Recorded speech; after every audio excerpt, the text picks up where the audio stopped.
Olá, meus amigos, muito bom dia a todos vocês. Sejam muito bem-vindos a essa meditação, hoje nesta segunda-feira da segunda semana do Tempo Comum. No dia de hoje, o Senhor Jesus quer nos ensinar uma virtude que eu acho que a palavra mais adequada que eu usaria para dar nome a ela seria modéstia. Modéstia é uma virtude que nos ajuda a não ter tanta pressa para algumas transformações que Deus quer realizar em nós, porque elas são muito importantes e também, ao mesmo tempo, nos ajuda a ter pressa para algumas obras que já foram começadas há muito tempo, mas que já estão na hora de serem levadas a cabo. Então, eu diria que é assim, ó, Jesus quer realizar uma obra em nós que nos leve à plena comunhão com Deus, que leve o nosso coração a ser santo, né? A ser puro, a ser bom. Ótimo, maravilhoso. Quem vai realizar essas obras em nós é o Espírito Santo. Mas existem algumas coisas, principalmente as primeiras, né? Os passos iniciais, no qual o Espírito Santo precisa demorar mais tempo, sabe? Existem maus hábitos, maus costumes, existem pecados, traumas, coisas terríveis na vida humana que precisam que o Espírito Santo ali venha a agir de maneira profunda, delicada, concisa, persistente, né? Para que essa obra realmente aconteça. E ela não pode deixar de acontecer para o próximo passo. É por isso que todos os santos de espiritualidade, como Santa Teresa d'Ávila, São João da Cruz, falam de etapas, né, na nossa vida de comunhão com Deus, na nossa vida de ascese, na nossa vida de busca e de comunhão. Então, Santa Teresa fala sobre 7 moradas, São João Clímaco fala sobre 12 passos, 12 degraus de uma escada espiritual, e São João da Cruz fala sobre 4 conversões. Então, a gente precisa galgar passos. E os primeiros são muito importantes. Tanto que Santa Teresa d'Ávila chega a dizer que muitas vezes a maior parte das almas demora-se bastante na via purgativa, ou seja, em limpar o coração do pecado e das marcas dele em nós, para depois entrarem nas obras mais adiantadas, né? E nas obras mais unitivas, na qual o coração se une ao coração de Deus, né?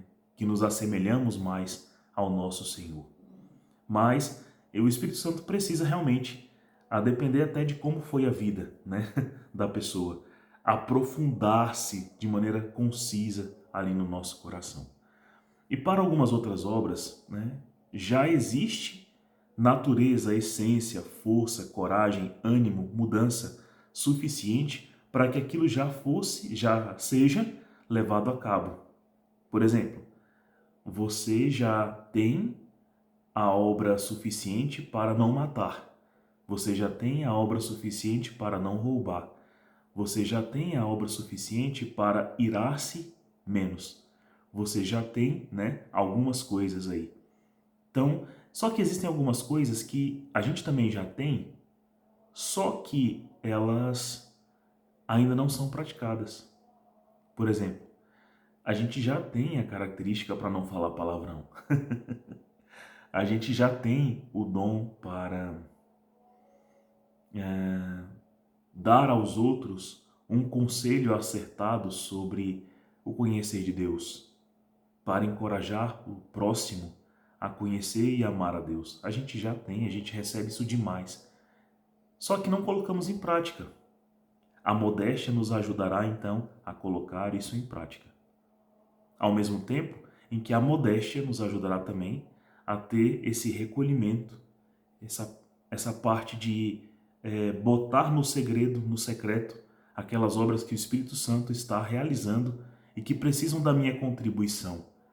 Por isso, por mais que eu ainda não as exiba, por mais que eu ainda não dê um testemunho mais eloquaz delas, eu contribuo com o meu silêncio, com a oração, com a castidade, com a obediência, né? É como colocar um véu sobre isso, porque Deus está trabalhando ali.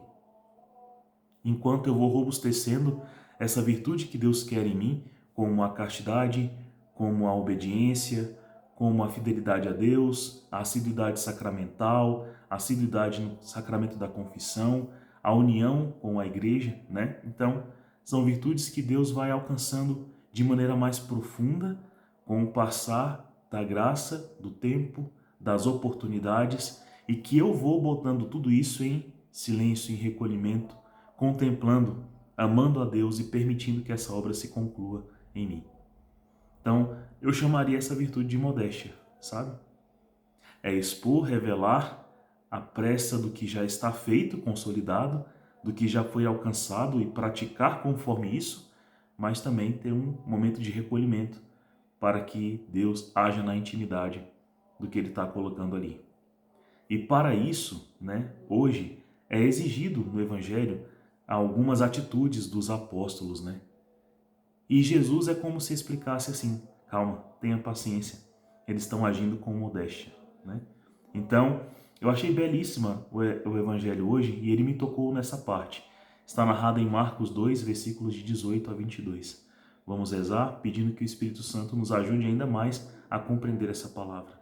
Estamos reunidos em nome do Pai, e do Filho, e do Espírito Santo. Amém.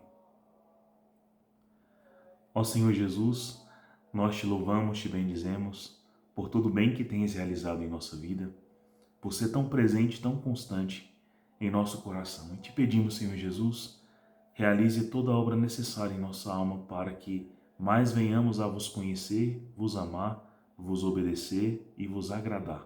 Que o nosso coração vos agrade, pelas virtudes que o Senhor mesmo coloca nele. Te pedimos isso por intercessão da Virgem Maria e de São José. Ave Maria, cheia de graça, o Senhor é convosco. Bendita sois vós entre as mulheres, bendito é o fruto do vosso ventre, Jesus. Santa Maria, Mãe de Deus, rogai por nós, pecadores, agora e na hora de nossa morte. Amém. Ó glorioso São José, rogai por nós. O Evangelho, então, nos diz o seguinte, lá em Marcos 2, versículos de 18 a 22. Naquele tempo, os discípulos de João Batista e os fariseus estavam jejuando. Então vieram dizer a Jesus: por que os discípulos de João e os discípulos dos fariseus jejuam, e os teus discípulos não jejuam? Jesus respondeu: os convidados de um casamento poderiam por acaso fazer jejum enquanto o noivo está com eles? Enquanto o noivo está com eles, os convidados não podem jejuar. Mas vai chegar o tempo em que o noivo será tirado do meio deles, e aí então eles jejuarão. Ninguém põe um remendo de pano novo em uma roupa velha, porque o remendo novo repuxa o pano velho, e o rasgão fica maior ainda. Ninguém põe vinho novo em odres velhos, porque o vinho novo arrebenta os odres velhos, e o vinho e os odres se perdem. Por isso, vinho novo em odres novos. Belíssimo, né? Assim, irretocável a palavra do Senhor, né? E a gente percebe exatamente isso. Quando foi cobrado dos discípulos que eles tivessem uma evidência, um cumprimento, né, específico. Por exemplo, os discípulos de João, os fariseus, aqui os melhores, né? Aqueles que desejam mesmo se converter, que estão aqui já no caminho adequado, correto, jejuam. Teus discípulos não fazem isso, não? Né? Vocês são comelões, beberrões, festeiros e assim vai. E aí Jesus explica, né, que existe uma virtude apreciadíssima nos discípulos e que deve estar presente em nós, que é agir em adequação com o que se vive. E o momento que se vivia ali na presença do Cristo era um período formativo. Jesus estava formando a igreja, né? Escolheu os apóstolos e estava reunindo aqueles a quem estava ensinando seu grande legado. Então, a esta igreja, Jesus daria o seu corpo eucarístico, daria o sacramento da confissão, o sacerdócio, instituindo, né, que neste mundo, guiado pelo seu Espírito, a igreja permanecesse dando aos homens o próprio Cristo. Então, é um momento formativo, de núpcias, né, de casamento, de consolo espiritual, de formação espiritual. É necessário, então, que nesse coração humano, que é o dos apóstolos, que estava fragmentado pelo pecado, pela separação, pelo medo, pela angústia, pela incerteza, pela morte, enfim, por tanta coisa, que esses corações tivessem um tempo de semeadura. Então, por essa modéstia, né, os apóstolos estavam alegres, felizes, em sintonia com o coração de Deus, com o coração de Cristo. E então não faz sentido, enquanto o noivo está presente, né, o noivo da igreja, que é Jesus, está presente, que os convidados jejuem, ou seja, é uma celebração muito forte. E esse momento tem que ser vivido. Lembra em Eclesiastes, quando Salomão nos diz que há tempo para tudo, há tempo para as lágrimas e há tempo para o sorriso, há tempo para a vida e para a morte, para nascer e para morrer, não é verdade? Há tempo para tirar pedras e para recolhê-las. Aqui é um tempo para celebração. É exatamente isso que Jesus está querendo dizer. Vai chegar um tempo, sim, em que o noivo estará ausente. Então, com certeza que já há um certo prenúncio para a paixão. Mas viria o Consolador em seguida, ou seja, Jesus sempre coloca em sintonia coisas a mais no coração da igreja, né? Então, coloca em sintonia, por exemplo, tempo de celebração, tempo de luto, tempo de espera, tempo de combate, assim como tempo de acolhida, né? Então, Jesus trabalha com o seu coração sagrado com os nossos corações. E há um dia desse a gente estava falando justamente sobre isso, né?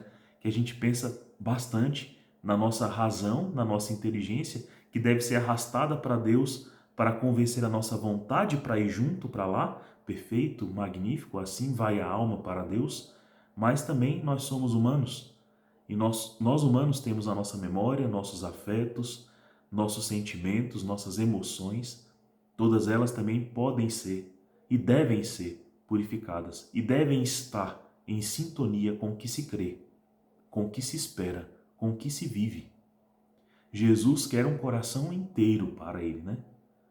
É por isso que se diz: amai o Senhor teu Deus com todo o teu sentimento, com toda a tua alma, com toda a tua força, com todo o teu coração, né?